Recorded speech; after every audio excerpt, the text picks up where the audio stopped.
अरे काहेला पटैनी जब देबो ही नेटा प्यार करे के उम्र में तू करो ही कारण। काहेला पटैनी जब देबो ही नेटा प्यार करे के उम्र में तू करो ही कारण। कैसे कटबो जिंदगी जब हो ऐसन हल शुरुआत में। अगर रहियो ना अकेले सौ गुंडा रहो साथ में। दिन में खोज ले चलो पुलिसिया मिले लगो रात में। रहियो ना अकेले सौ गुंडा रहो साथ में। दिन में खोज ले चलो पुलिसिया मिले लगो रात में।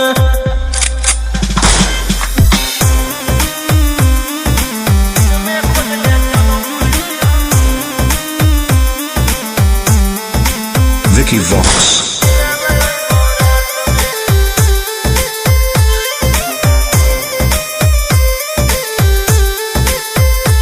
अरे कितना करे न जाना इंतजार। छोड़ दे हथियार कर हमारा से प्यार। आगे खोल के रखी हो गेट के अब मुहवा में गमछा लपेट के। अरे काहेला तो गोली चलावे लगो ही हर बात में। अगर रहियो ना अकेले सौ गुंडा रहो साथ में। दिन में खोज ले चलो पुलिसिया मिले लगो रात में।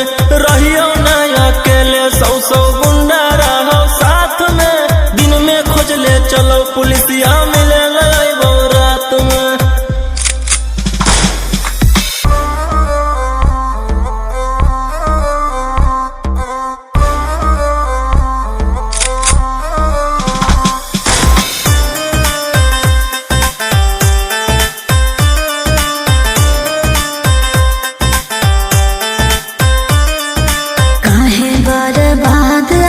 करो ही जवानी तोरा बिना कैसे रहता पगला तुर दीवानी। अगे जब ले जिंदा ही हम गे ली हो नहीं तू टेंशन गे। राजा रोशन रोहिया जो कवनो हालात में। अगर रहियो ना अकेले सौ गुंडा रहो साथ में। दिन में खोज ले चलो पुलिसिया मिले लगो रात में। रहियो ना अकेले सौ गुंडा रहो साथ में। दिन में खोज ले चलो पुलिसिया